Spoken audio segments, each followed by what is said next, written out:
शुभविवाह झाला या मालिकेच्या आजच्या भागामध्ये आपण पाहत आहोत भूमी आणि संकर्षण हॉलमध्ये बसलेले असतात आणि भूमीला आकाशने क्षितिजाची कस्टडीसाठी जी नोटीस पाठवलेली असते ती तिच्या हातामध्ये असते आणि तेव्हाच ती इथे संकर्षणशी बोलत असते। ती म्हणत असते, मला माहित नव्हतं माझ्यावर कधी ही वेळ येईल आणि मला हे सगळं सहन होत नाही असं इथे ती बोलते। आणि नाही काही जरी झालं तरी सुद्धा इथे आता हा जो काही कस्टडीचा इश्यू आहे किंवा कस्टडी ज्या पद्धतीने आकाशने मागितलेली आहे ती इथे मी होऊ देणार नाही। मी आकाशला भेटायला जाणार असंच इथे भूमी संकर्षणला म्हणत असते।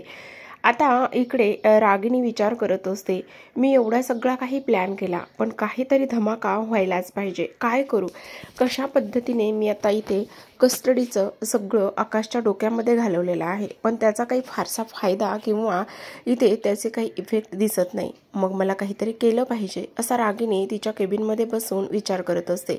काय करू, कोण कोण तेव्हाच तिच्या लक्षात येतं वरुणला कॉल केला पाहिजे, वरुणला काहीतरी विचारलं पाहिजे असाच इथे ती विचार करते आणि लगेचच वरुणला ती फोन लावते।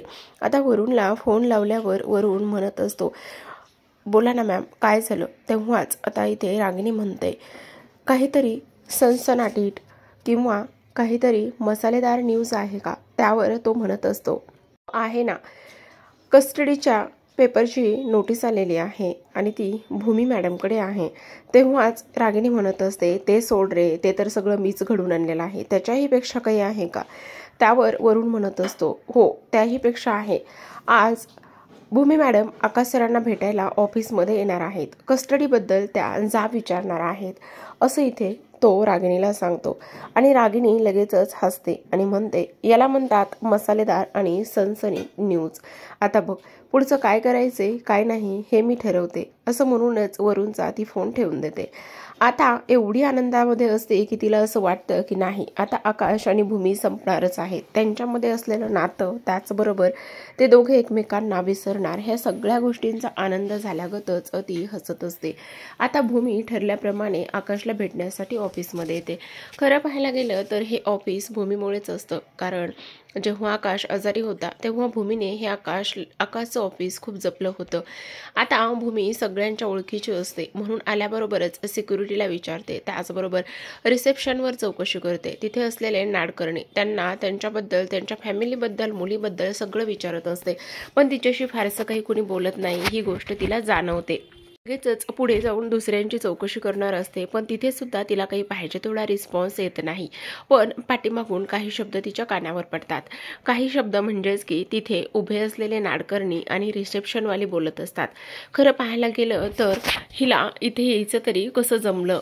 ही बाई जी आहे ती नवऱ्याला सोडून एक्स नवऱ्याबरोबर राहते, त्यासोबत त्याच्याबरोबर संबंध जोडते आणि सगळ्यात महत्त्वाचं म्हणजेच की हिचं चारित्र्यच चांगलं नाहीये, हिची नियत चांगली नाहीये। त्याचबरोबर आता भूमी म्हणत असते, एक मिनटं काय म्हणताय तुम्ही हे, आणि तुमची एवढं सगळं बोलण्याची हिंमत कशी झाली, एखाद्याच्या पर्सनल आयुष्यावर कमेंट करण्याचा हक्क तुम्हाला कोणी दिला। पण तेव्हाच आता इथे ते लोक बोलत असतात, अशी काय सती सावित्री असल्यासारखीच आम्हाला प्रश्न विचारतेस आणि आम्हाला उलट उत्तर देतेस, सांग ना त्या दिवशी त्या अवॉर्ड फंक्शनमध्ये तू त्या माणसाबरोबर होतीस, आम्ही तुला पाहिलेलं आहे ना, मग तिथे आम्ही पाहिलेलं असताना सुद्धा इथे तू आता एवढी सती सावित्री बनून काय करत आहेस, असाच आता इथे ते लोक तिला प्रश्न विचारत असतात। भूमीच्या चारित्र्यावर आणि नियतीबद्दल संशय घेतल्यामुळे आणि तिला प्रश्न विचारल्यामुळे आकाश हे सगळं ऐकत असतो। आकाशला प्रचंड राग येतो आणि राग आल्याच्या बरोबरच तो नाडकर्णीची कॉलर जी आहे तीच इथे पकडतो।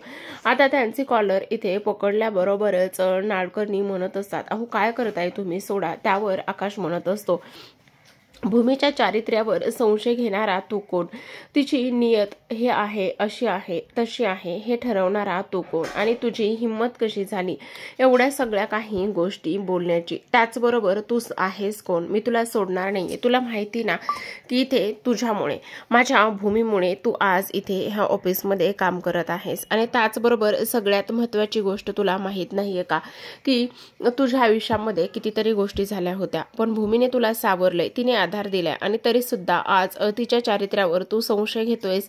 एवढे दिवस तुम्ही लोकांनी तिच्याबरोबर काम केलं, एवढे दिवस तुम्ही तिच्याबरोबर काम केलेलं असताना सुद्धा तिने तरी सुद्धा तुम्ही तिच्याबद्दल असं बोलताय। आणि तेव्हाच आकाश त्या नाडकर्णीला खूप मारत असतो। भूमी मध्ये पडते आणि आकाशला सावरते। ती म्हणत असते, आकाश प्लीज जरा शांत हो ना, हे बघ असं करू नकोस, प्लीज काय करतोयस तू, जरा शांत हो ना, असं म्हणूनच भूमी आता सावरण्याचं काम करते आणि तेव्हा लगेचच त्याला त्याच्या केबिनमध्ये घेऊन जाते। आता त्याला त्याच्या केबिनमध्ये घेऊन गेल्याच्या नंतर इकडे मात्र रागिनी खूपच जास्त आनंदात असते। ती म्हणत असते, खरंच माझ्या लोकांनी जे करायचं होतं ते अगदीच व्यवस्थित पद्धतीने केलं आहे। किती नाही म्हटलं तरी सुद्धा मला ज्या गोष्टी इथे हव्या होत्या तसंच केलं आहे, म्हणजेच आणखी सुद्धा ह्या स्टाफवरती माझा वट कायम आहे, असंच रागिनी इथे बोलते आणि तिथे असलेल्या पाण्याची बॉटल ती घेऊन पाणी पित असते। स्वतःलाच शाबासकी देण्याचं काम करते। ती म्हणत असते, रागिनी काही जरी झालं तरी सुद्धा आणखी तर तुझा वट आहे, असाच इथे ती विचार करत असते। आणि ह्या सगळ्या गोष्टींचा आता इथे विचार केल्यावर आता रागिनी म्हणत असते, आता तर इथून पुढे खरी मजा आणि खरं सगळं काही पाहायला मिळणार आहे, असं म्हणूनच आता इकडे भूमीने आकाशला त्याच्या केबिनमध्ये आणलेलं असतं आणि भूमीने आकाशला त्याच्या केबिनमध्ये आणल्यावर आता ती त्याला शांत करण्याचं काम करत असते। तिथे असलेला पाण्याचा ग्लास ती त्याला देते आणि म्हणत असते, हे बघ शांत हो, थोडंसं पाणी पे, तुला बरं वाटेल। पण आकाश मात्र अजिबातच पाणी सुद्धा पित नसतो, तो तसंच फेकून देतो आणि तो म्हणत असतो, नाही मी त्याला सोडणार नाहीये, असं म्हणूनच पुन्हा त्याच्याकडे जायला निघालेला असतो। आता भूमी त्याला सावरते, थांबवते, पण तो काही केल्या तिचं ऐकत नसतो आणि त्यामुळे भूमी लगेचच त्याला मिठी घेते आणि मिठी घेऊन त्याला शांत करण्याचं ती इथे काम करत असते, प्रयत्न करत असते। ती म्हणत असते, प्लीज जरा शांत हो आणि हे बघ काय चाललेलं आहे, असं भूमीने एकाएकीच त्याला मिठीत घेतल्यावर त्याला तर मात्र खूपच मोठा इथे धक्का बसलेला असतो। तो फक्त आणि फक्त इथे तिच्याकडे पाहतच असतो। आता रागिनी ह्या दोघांचं काय चाललेलं आहे हे पाहण्यासाठी आकाशच्या केबिनकडे आलेली असते। तेव्हाच पाहते तर दोघं एकमेकांच्या मिठीत पाहून ती आहे त्याच ठिकाणी थांबत असते। ती म्हणत असते, काय एक करायला गेले आणि एकच झालं, ह्या भूमीने तर घट्ट त्याला मिठी मारलेली आहे।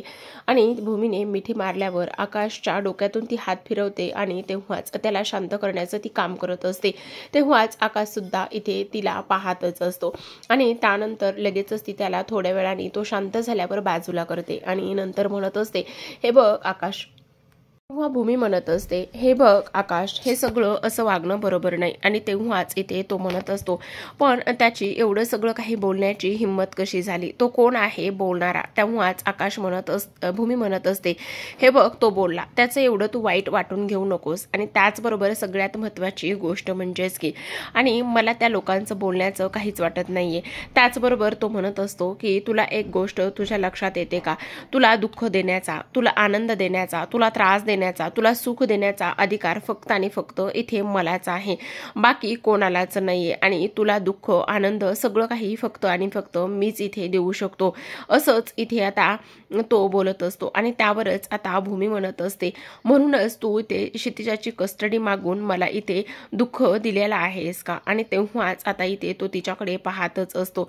तो म्हणत असतो की नाही, मला तुला दुःख द्यायचं नाहीये आणि त्याचबरोबर इथे मला माझी क्षितिजा माझ्याकडे आणायची आहे।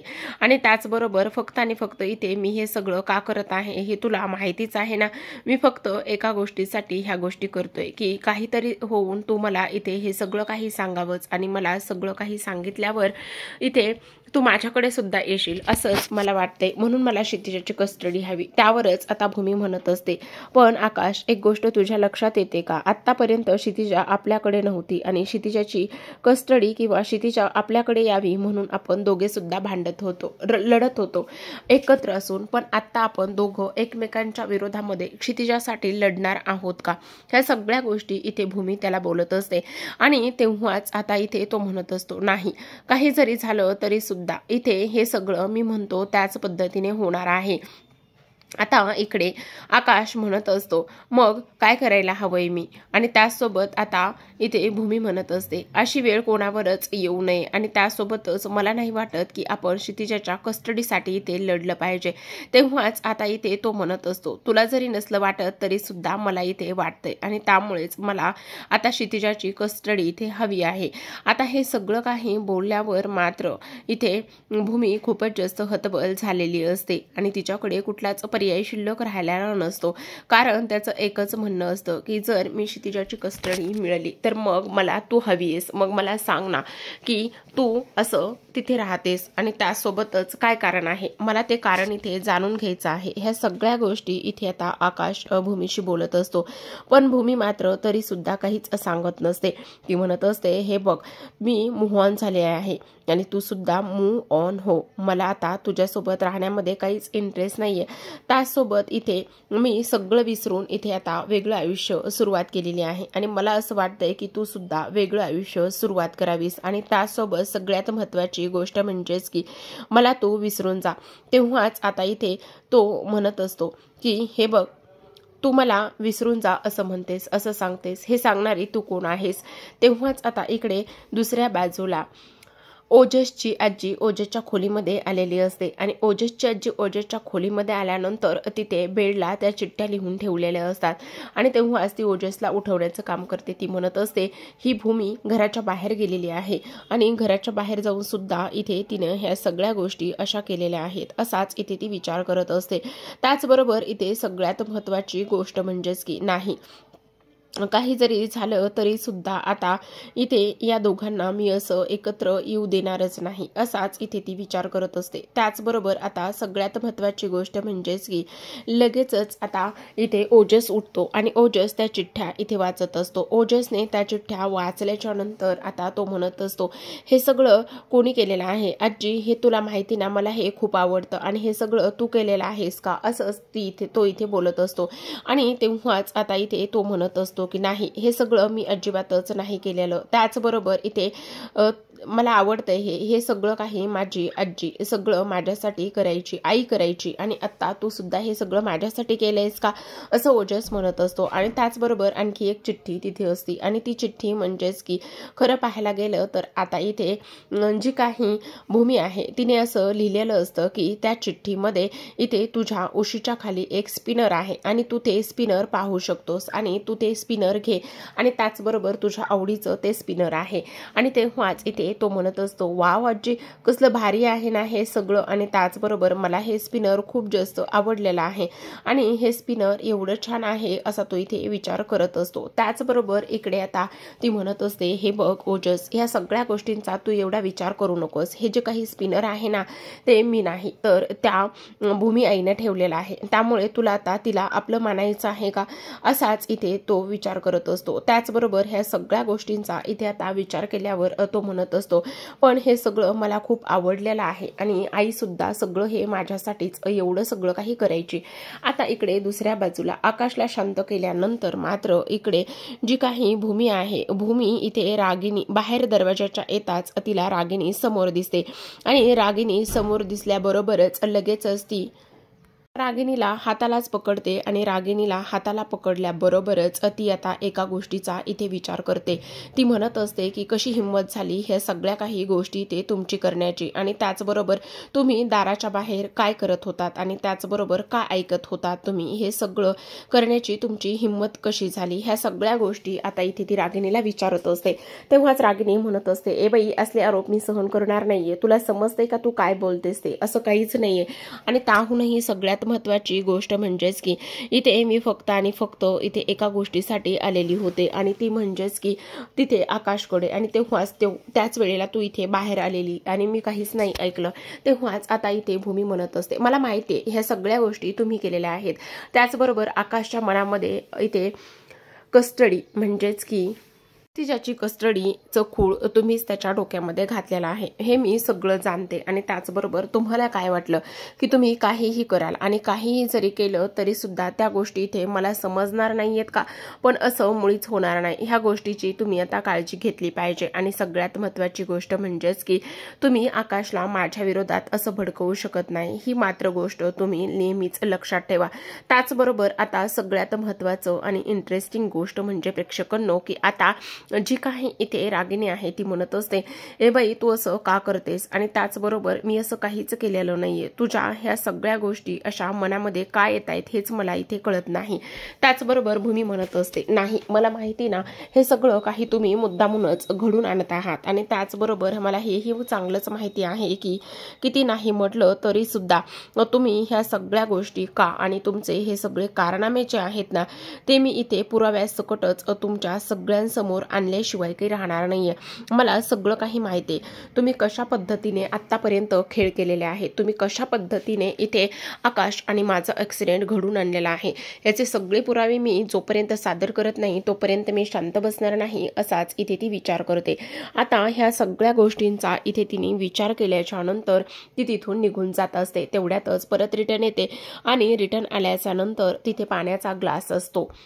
मी रिटर्न येते आणि म्हणत असते, आता तर मी जात आहे, पण एक गोष्ट मात्र तुम्ही लक्षात ठेवायची आहे आणि ती म्हणजेच की हा पाण्याचा ग्लास घ्या, याची तुम्हाला नितांत गरज पडू शकते. आणि त्याचसोबत सगळ्यात महत्त्वाचं म्हणजेच की आता मी जात आहे पण मी लवकरच परत येईल, कारण मी परत आल्यावर तुमचं काय होईल आणि कशा पद्धतीने सगळ्या गोष्टी ते बाहेर येतील हे मात्र मी सांगणार आहे. कारण हे पाणी तुम्हाला गरज लागणारच आहे, कारण आता मी शांत बसणार नाही, आकाश समोर सगळे पुरावे मी इथे आणणारच आहे, असाच इथे ती विचार करत असते. ह्या सगळ्या गोष्टी बोलल्यानंतर रागिणीला मात्र खूप मोठा धक्का बसतो. तिला तर कळतच नाही ही अशी का बोलते, कशामुळे बोलते. पण आता तिच्याकडे कुठलाच पर्याय शिल्लक राहिलेला नसतो. ती फक्त आणि फक्त इथे ती बोललेलं ऐकूनच घेण्याचं इथे काम करत असते. तर आता इकडे प्रेक्षकांनो जेव्हाच भूमी तिथून निघून जाते तेव्हा रागिणी विचार करते की हे सगळं काय आहे. आणि त्याचसोबत सगळ्यात महत्त्वाची गोष्ट म्हणजेच की ह्या सगळ्या गोष्टी हिला कशा समजल्या आणि त्याचबरोबर हिने तिच्याची कस्टडीबद्दल आकाशच्या डोक्यामध्ये खूळ मी भरवला आहे हे हिला कसं समजलं. त्याचबरोबर ती विचार करत असते आणि नंतर म्हणत असते, घरी म्हणजे तिला मानसीवर थोडासा संशय येतो. आता इकडे घरी पूजा असते आणि तेव्हाच रागिणी औक्षणाचं ताट हातामध्ये घेते आणि आकाशला त्याचबरोबर अथर्वचं औक्षण ती करत असते. आकाश आणि अथर्वचं औक्षण केल्याच्या नंतर आता इकडे दुसऱ्या बाजूला मानसीला एका माणसाचा फोन आलेला असतो आणि तो माणूस म्हणत असतो, भूमी मॅडमने जे सीसीटीव्ही फुटेज मागवलेलं होतं ते सीसीटीव्ही फुटेज माझ्या हाती आलेलं आहे, त्यामुळे ते सीसीटीव्ही फुटेज मी तुम्हाला कुठे कसं आणून देऊ ते सांगा. तेवढ्यातच आता ती त्याला मंदिरामध्ये बोलवते आणि मंदिरामध्ये बोलवून त्याच्याकडून ते सीसीटीव्ही फुटेज इथे मानसी घेत असते. आणि तेव्हा भूमीला ते सीसीटीव्ही फुटेज ती देत असते. ती म्हणत असते, ताई यामध्ये सगळे पुरावे आहेत, ज्या दिवशी अपघात झाला त्या दिवशीचे सगळे पुरावे. तेव्हाच भूमी म्हणत असते, आता कळेल की गाडीचे ब्रेक फेल कोणी केले होते आणि त्यासोबतच हा सगळा कारनामा कोणी केला आहे हे सगळं काही उघड होईल. असं म्हणूनच ती घरी जाते आणि लॅपटॉपला ते पेनड्राईव्ह अटॅच करते. आणि तेव्हाच आता भूमी समोर खूपच मोठ्या सत्याचा इथे उलगडा झालेला असतो, कारण हे सगळं काही रागिणीने केलेलं असतं. आणि त्याचबरोबर रागिणीने ह्या सगळ्या गोष्टी केल्यामुळे भूमी आता मात्र पुराव्यासकटच रागिणीला पोलिसांच्या स्वाधीन करणार असते. तर पाहत रहा शुभविवाह.